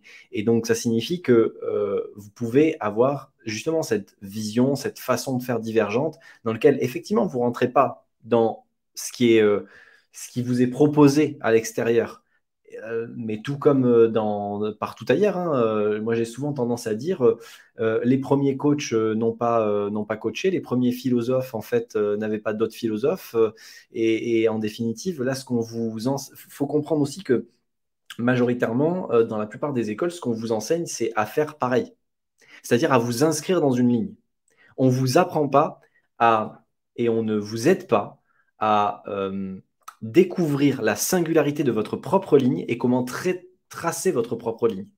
Et donc, il y a que quelques personnages un peu tarés, qui étaient un peu bizarres, en fait, qui ont fait ça. Mais effectivement, si vous reprenez pas mal de biographies de personnes assez particulières qui ont développé certaines pratiques, effectivement, si on lit la biographie d'Erickson, celle de Bandler, on pourra en lire plein d'autres hein, sur d'autres sujets, vous vous apercevez que les personnes elles ont fait un seul truc. Elles ont tracé leur propre route. Et donc, c'est là, en fait, où vous pouvez être non ordinaire, mais en définitive, c'est exactement ce dont tu as besoin et ce dont ont besoin la plupart des personnes qui viennent nous voir. En fait, rappelons-nous que la plupart des personnes qui viennent nous voir en accompagnement, que ce soit en coaching, en thérapie, etc., c'est pourquoi le vrai et le seul sujet qu'il y a tout le temps, c'est comment je peux être moi-même et comment je peux oser être qui j'ai vraiment envie d'être. C'est juste le seul sujet qui vient tout le temps. Et ce qu'on a quasiment constamment, c'est d'aider à faire émerger et à déployer ce truc-là. Parfois, il y a besoin de compétences, parfois, il y a besoin de conseils, parfois, il y a besoin de dissoudre des émotions, parfois, il y a des traumatismes qu'il y a besoin d'évacuer, parfois, en fait, c'est des prises de conscience. Il y a mille et une façons de faire. Mais le sujet profond, les gens, qu'est-ce qui viennent? C'est comment être moi-même et comment me foutre la paix et comment retrouver, en fait, pas ma sécurité, mais mon référentiel à moi à l'intérieur. Et dans ce cas-là, toute la question de l'imposture, de la confiance en soi, de l'estime de soi, de l'image de soi, de l'amour de soi, et blablabla, tout ça, ça s'évanouit en un instant.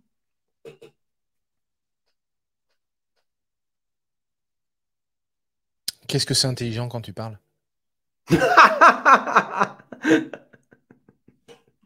Et puis c'est beaucoup moins en colère que moi. Je fais attention à mon foie. Alors que moi, ça y est, c'est mort, là, au point où il en est, on en peut plus, donc je je finis de l'assommer. C'est ça. Alors, il y a que Brigitte, va sur StreamYard pour t'accepter parce que du coup, on voit pas sur StreamYard que c'est toi. Sortir du côté académique, la vie s'expérimente, c'est dans l'énergie du jeu que j'aborde mes coachings avec mes clients dans l'action. Je ne rentre pas Dans la case, dans et j'aime ça. la case et j'aime ça. Seuls les résultats pour mes clients m'importent. Ben ouais, et je pense qu'il y a pas d'autre chose à dire. Je pense que c'est effectivement la priorité des priorités, c'est clair, clair. Bon, mais on a bien fait le tour quand même. Ben Est-ce qu'il y a ouais. des questions? On va laisser la porte ouverte aux questions. Il y a Katia, ouais, qui s'en va. Ciao, ciao, merci à toi d'avoir été présente, c'était cool. Est-ce qu'il y a des questions? Posez-nous des questions. Là, on est dans la partie questions. Alors, comme il y a une latence, forcément, Ouais. entre le moment où ils vont le voir en live et au moment où nous on y est, il y a au moins une dizaine ou une quinzaine de secondes. C'est toujours un petit peu pénible ça, mais bon, c'est comme ça. Sinon, qu'est-ce qu'on peut dire d'autre? On peut dire que si vous voulez effectivement aller un peu plus loin, rejoignez-nous dans le cercle. Dans le cercle privé, souvent je donne les liens. Donc voilà, si ça vous intéresse, contactez-moi directement. Si vous vous posez des questions sur comment vous améliorer dans votre business, comment vous améliorer dans votre pratique, si vous êtes curieux de vraiment gagner en puissance, en performance, principalement en élégance, parce que je pense qu'un coach, un bon coach doit être élégant dans sa pratique et ne doit pas être un gros bourrin, il doit être relativement élégant. Et élégant, ça veut pas dire ne Aussi, pas un dire de gros trop bourrin. choses. Et être élégant, ça veut dire qu'on est stratégique. C'est souvent sous cet intitulé-là que j'entends le terme élégance. Donc, écoutez, posez vos questions. En tout cas, ce sera avec plaisir. Si vous avez des thématiques aussi qui vous intéressent pour nos futurs lives, parce qu'on va se donner rendez-vous régulièrement avec Vincent pour échanger sur ces sujets qui nous passionnent, eh bien, je vous propose de le dire soit dans les commentaires sous ce live, parce que je pense qu'on je recevrai probablement une notification comme quoi il y a des commentaires par la suite. Donc, laissez-moi des messages. De toute façon, j'enverrai aussi un post sur le groupe pour vous poser des questions sur les thématiques. Nous, on en a déjà une bonne vingtaine, donc encore une fois, vous inquiétez pas, on aura du contenu, mais ce serait pour être encore plus proche et encore plus près de ce que vous pourrez, de ce qui pourrait vous intéresser. Donc voilà, encore une fois, hop, j'enlève ça. Encore une fois, vraiment, partagez-nous ce qui vous intéresse et les choses que vous aimeriez qu'on travaille avec vous, en tout cas les sujets que vous aimeriez qu'on on échange en mode un peu décalé. Je pense que ce qu'on a tendance à dire, je suis pas sûr que vous l'entendiez très très souvent. Donc voilà, c'est important pour nous en tout cas de nous positionner comme ça et d'aborder ces sujets un petit peu de manière disruptif, parce que ça, c'est vraiment le mot que moi, j'aime beaucoup dans le coaching, d'aborder les choses autrement et un peu en dehors de ce qui se pratique habituellement ou de ce qui se dit habituellement dans le coaching ou dans ce type d'activité. Donc, voilà, encore une fois, revenez vers nous, laissez-nous des commentaires dans le groupe. On sera hyper content de pouvoir faire des contenus qui répondent encore plus efficacement à vos propres questions. J'ai pas l'impression qu'il y ait de questions. Non. Je pense que ça a dû passer. Il y a dans- toujours 8 personnes qui sont en direct. Bah Il y a écoute. déjà 8 Après, personnes. pas de questions, pas de questions, hein. On voit 5, donc je pense que c'est parce qu'il y en a qui commencent à partir, mais c'est bien. Mais on a dit 1h30, donc on va respecter le créneau. C'est ça, exactement.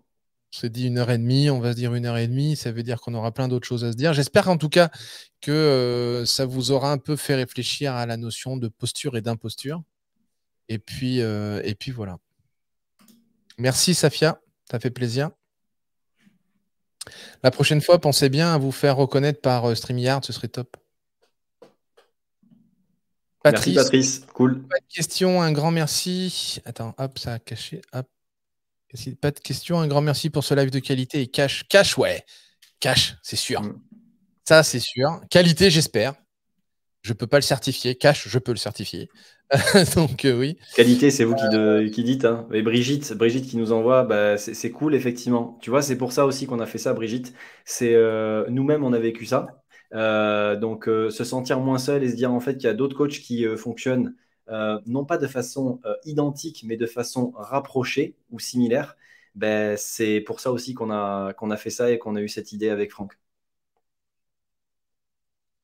C'est clair, ça nous paraissait tellement important. Moi, je suis toujours halluciné.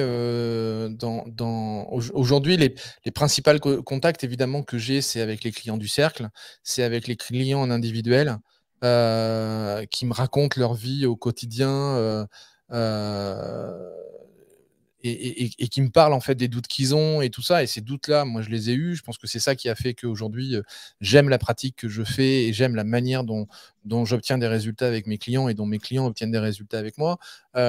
Et surtout, ça fait des années que ce qui se dit sur le coaching m'agace. Je pense que ça s'entend, ça se sent, mais m'agace profondément parce que je pense que ça n'aide pas les coachs, je pense que ça n'aide pas les clients, je pense que ça met effectivement... il y a quelqu'un qui faisait un commentaire là-dessus sur la notion de confusion. Moi, je suis tout à fait d'accord, ça met beaucoup de confusion dans la tête d'un client parce que certif, pas certif, mais alors quand je prends un coaching, je fais quoi et quand on voit ces coachs qui, en fait, les coachs, pour essayer de faire simple, de ma perception à moi, j'ai l'impression que ces coachs avec un grand C ont créé un métier de coach. Là où moi, je suis convaincu que le coaching est une pratique. Et donc, quand mon client a besoin que j'utilise du coaching, je vais utiliser du coaching. Et s'il a besoin de désamorcer des choses au niveau émotionnel, on va faire de la thérapie. J'ai été formé en hypnothérapie, donc je peux me permettre de le faire et on va faire de la thérapie. Mais penser la thérapie au sens de la psychanalyse, au sens de la psychiatrie, c'est mal penser la thérapie, à mon sens. Ouais.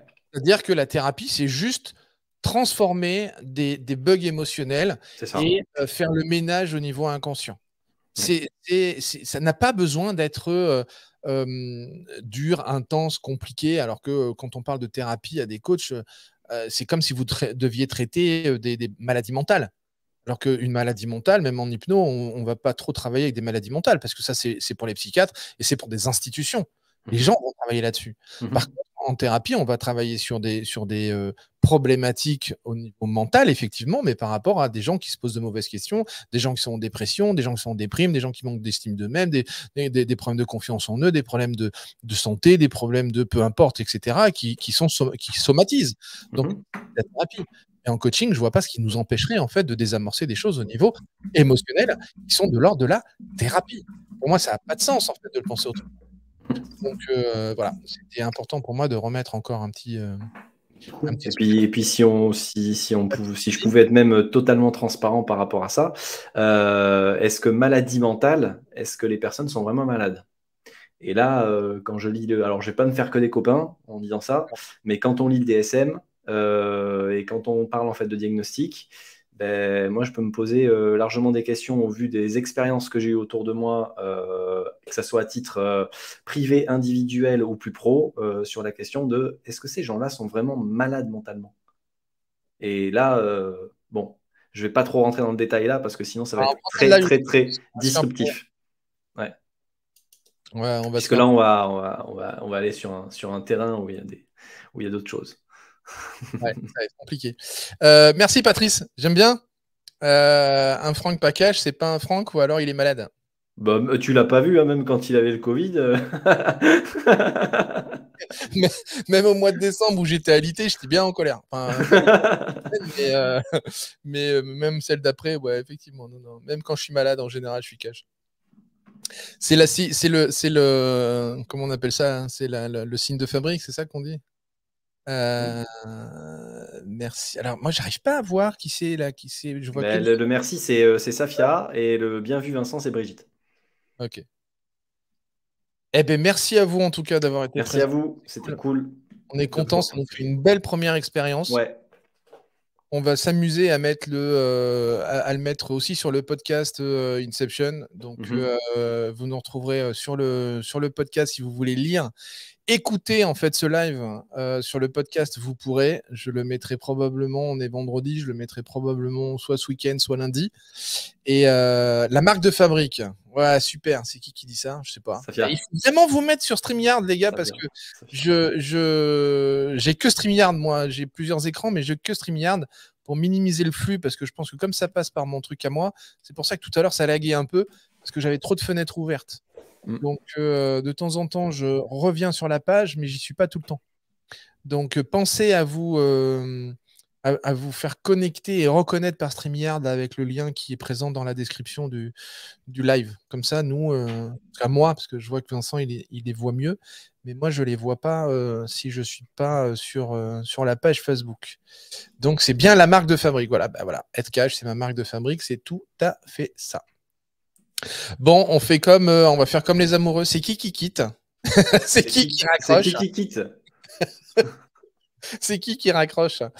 C'est moi qui vais appuyer sur arrêter la diffusion. J'ai fait le truc de StreamYard. Faut croire que non, parce que StreamYard, non, mais peut-être qu'elle l'a fait alors qu'elle était connectée, qu'il aurait fallu se reconnecter pour le valider. Ouais. Il y a peut-être un truc avec Facebook. La prochaine fois, ça marchera, Safia. T'inquiète pas. C'est cool. Oh, super. En tout cas, c'est cool. C'était une belle première expérience. Moi, j'ai été super content de te voir, Vincent. Super content qu'on discute, parce que chaque fois qu'on discute, on parle de plein de trucs et de plein de sujets qui me passionnent. C'est ça. Donc, franchement, j'adore ça. Autant en faire profiter les autres. Autant faire profiter les autres.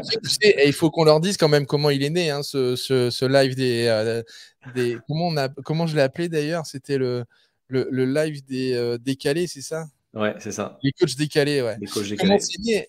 Comment c'est né? Il faut qu'on vous raconte à la fin de ce premier live quand même. C'est parce que justement, on était au téléphone et que, un peu comme là, on a passé 1h30 et qu'au bout d'1h30, on se dit putain, mais en fait, tout ce qu'on vient de dire, mais il faudrait que les gens l'entendent en fait. C'est ça. Parce que c'est des vrais questionnements qu'on a l'un avec l'autre sur la posture du coach, sur qu'est-ce que les gens en pensent, qu'est-ce que les clients en pensent, qu'est-ce qu'il faudrait dire pour que ça se passe mieux, pour que ce soit plus facile pour chacun, etc.